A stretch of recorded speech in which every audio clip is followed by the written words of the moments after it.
I deeply regret that the younger sister of the groom, Emma, is associated with our esteemed family. To be candid, someone like Emma, who has only graduated from middle school, is, in my opinion, a source of disgrace to our family. I believe she should distance herself from family gatherings and be mindful of her social standing when interacting with us. During the family representative's speech at the wedding reception, the bride's father, with a face turning bright red and an unpleasant grin, delivered a shocking statement that caught us completely off guard. My father, mother, and I found ourselves speechless, mouths wide open, as we never anticipated such words in front of everyone. Nate, the groom, rose abruptly from his seat, approaching the bride's father with a seemingly gentle smile. However, our family sensed an undercurrent of anger in his expression. As my brother raised his arm, I quickly stood up to intervene. Identifying myself as Emma Brown, employed at a locally renowned construction company, I shared my experience of adapting to a predominantly male environment. Despite the initial challenges, I developed good working relationships with the carpenters. The foreman, though strict, passionately passed on his skills to younger individuals. After everyone left the construction site, I reflected on these matters while drawing blueprints for the next task. Realizing I had been working tirelessly since lunch, I finished the blueprints in the evening. My stomach growled loudly, prompting me to review the completed blueprints once more. As I tidied up, preparing to head back to the company-provided apartment, I found sandwiches with a note from the foreman encouraging me to have a proper meal. Grateful for the gesture, I accepted the sandwiches and, securing the premises, returned to the apartment. While there, my smartphone rang unexpectedly, displaying my brother's name. Surprised, as we hadn't spoken in years, I nervously answered. He revealed the reason for his call. He had decided to marry his current partner. I understand you might be busy, but I really want you to come to the wedding. We haven't seen each other in so many years, and I've been thinking about it. It seemed like a good opportunity. What do you think? My brother spoke in a slightly nervous tone, and I replied, of course. He then smiled with great joy, warming my heart. After briefly updating each other on our recent lives, we reluctantly hung up the phone. Suppressing the feeling of nostalgia, I pondered the fact that I didn't know much about the person he was in a relationship with. However, I assumed he had already met our parents, and I could probably have a conversation with them about it before the wedding day. As I idly contemplated these thoughts, I couldn't help but feel happy. I decided to warm up the sandwiches the foreman had given me in the microwave and enjoyed my meal. The sandwiches that day seemed to taste even better than usual. A while later, I received the wedding invitation from my brother, and once the wedding date was confirmed, I talked to the foreman about taking some time off. After a brief pause, he gave me his consent. Relieved by his response, he chuckled and mentioned that there was a condition. It seemed there was a request for me to take on the role of a guest lecturer for just 3 days at a specialized construction school run by an acquaintance. He asked me to consider accepting this teaching role. Presumably, that person had requested the foreman to be the guest lecturer, and I was in a dilemma about my ability to handle the task. The foreman chuckled and said, "I'm telling you that you can do it, so go with confidence." His words gave me determination, and I nodded firmly. As promised, I arrived at the address provided by the foreman on the designated day and at the specified time. I found myself in front of a beautiful building, and to my surprise, the entire building was the campus of the specialized construction school. I couldn't help but look up in awe. I entered the building nervously and spoke to the receptionist. They directed me to a preparation room that had been set up for the guest lecturers. There, I was reviewing the content of my lecture when there was a knock on the door, and a man entered the room.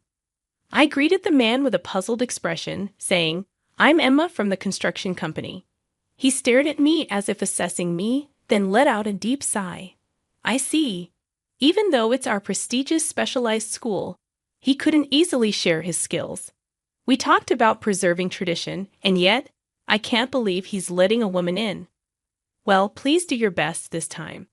I believe there are limited things women can do in this field. Frustrated by his words and intense stare, I stared back at the man and spoke up.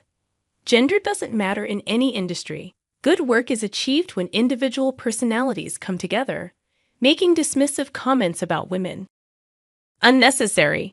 It's unacceptable that working in a specialized construction school is frowned upon. That's why this world doesn't change. Please don't impose rigid prejudices on the young people about to enter the world of architecture. Also, I won't just do it casually for 3 days.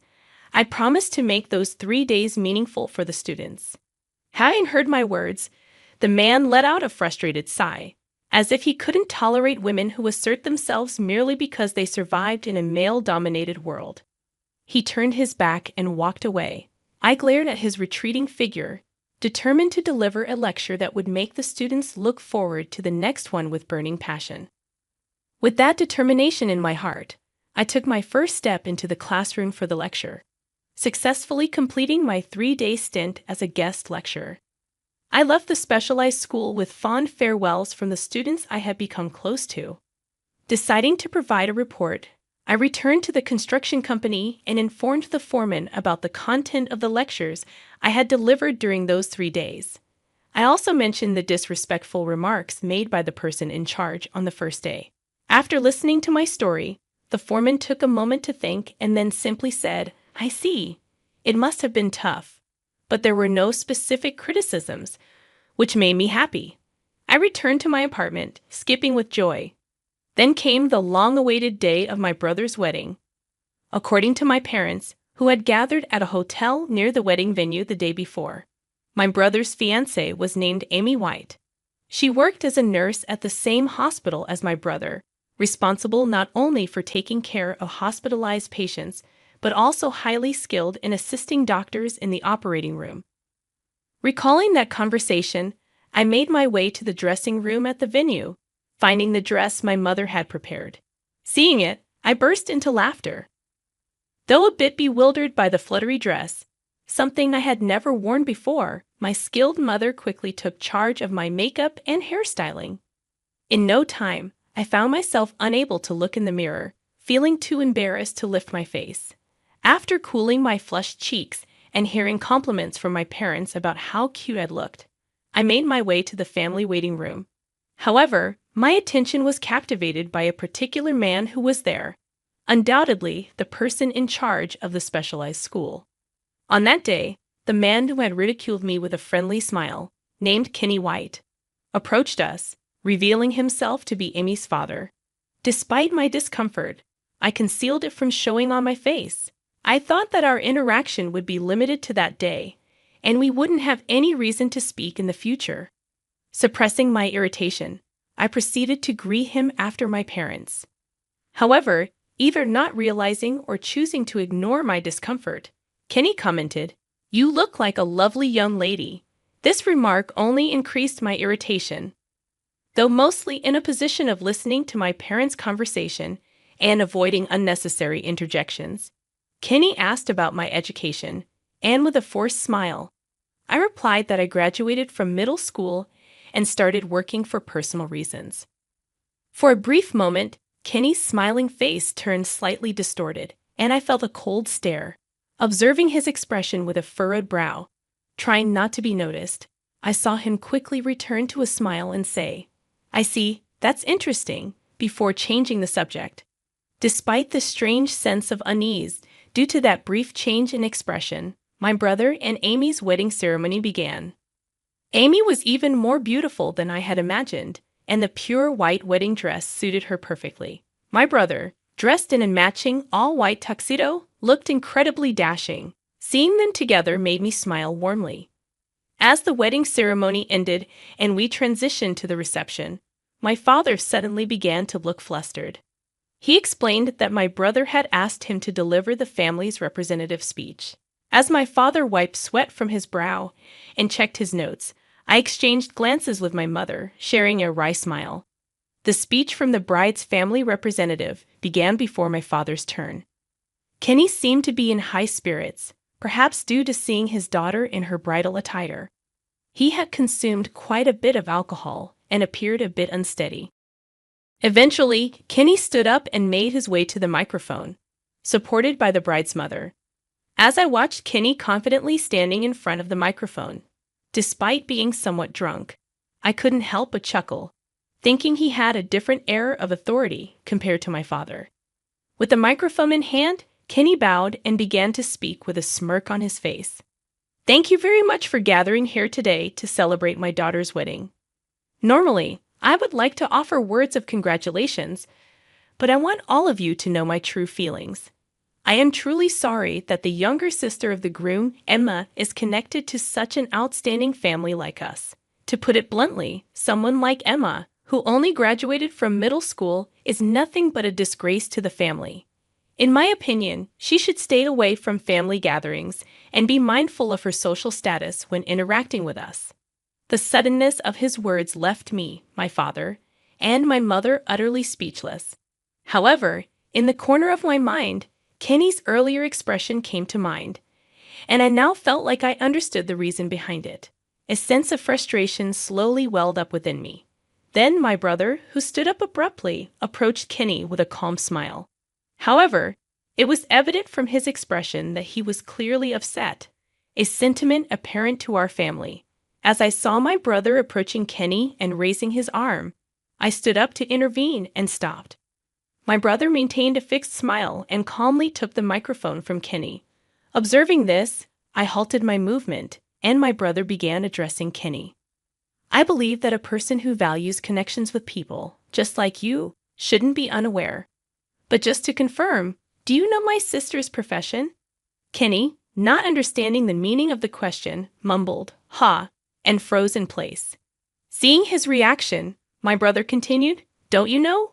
You personally requested her as a lecturer at the specialized school, and you enjoy visiting old architectural structures like churches, right?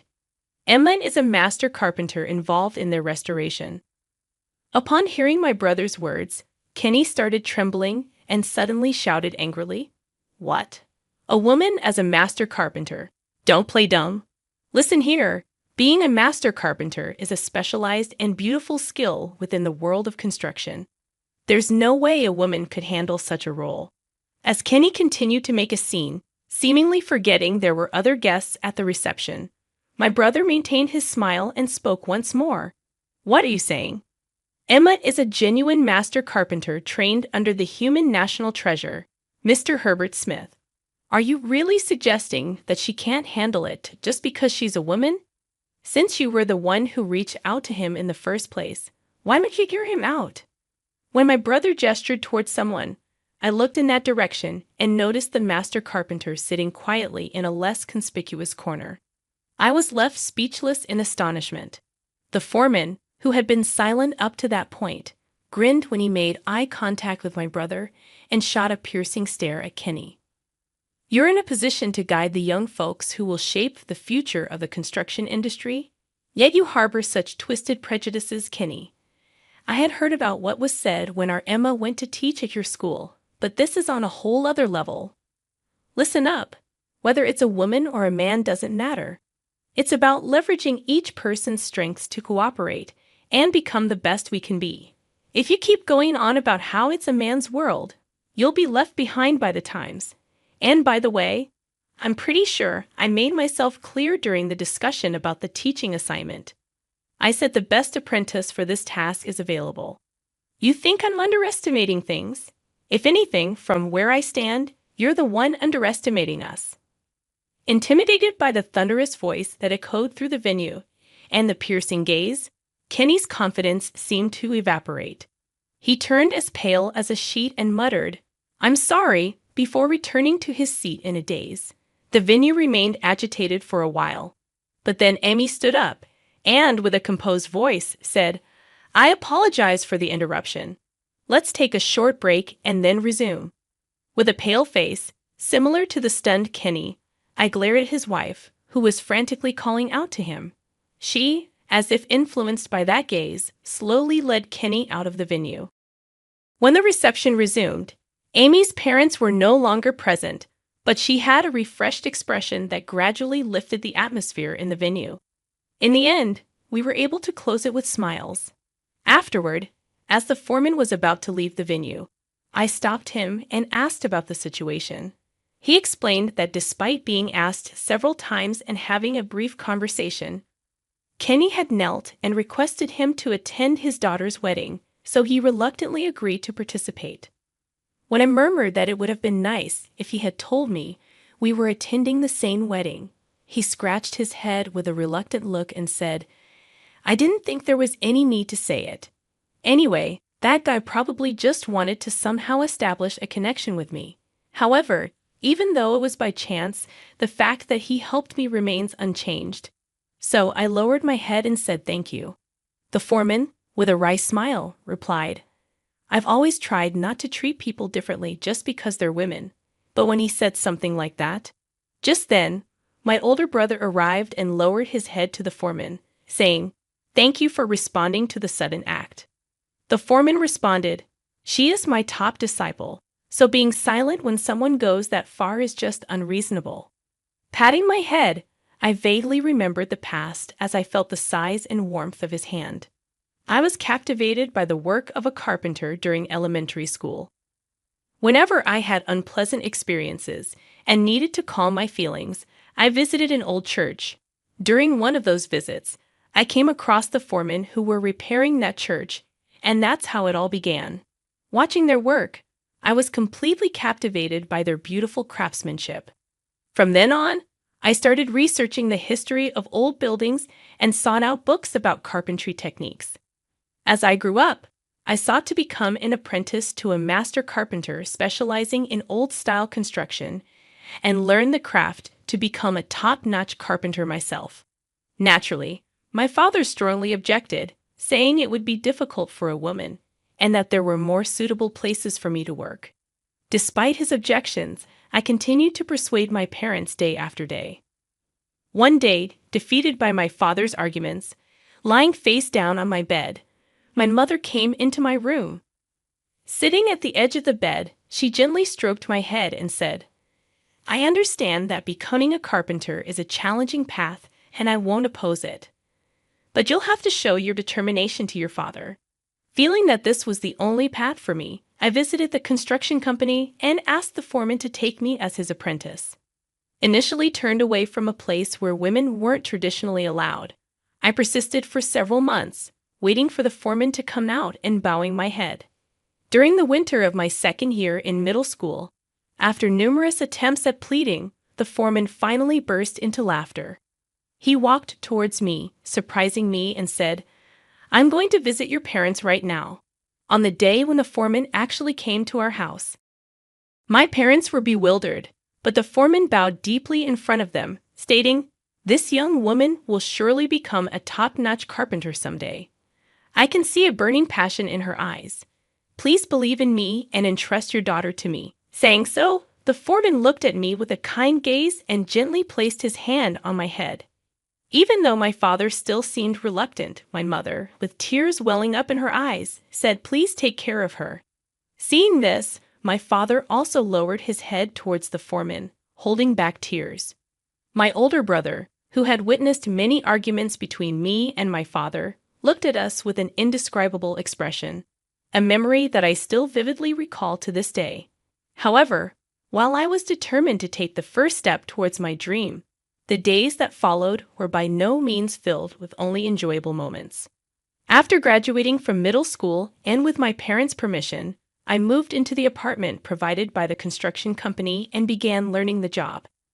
At first, I was often assigned to site cleanup, which was extremely physically demanding, and I struggled to keep up with my senior colleagues.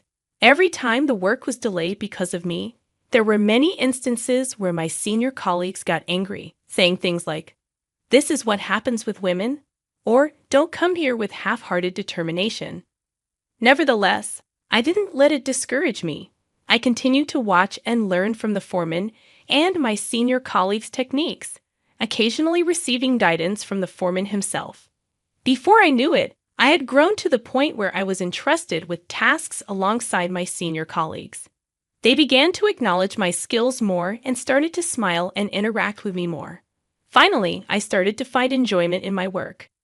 I had thought that it would take much longer to earn the foreman's recognition, But just a while ago, he clearly stated that I am his top disciple.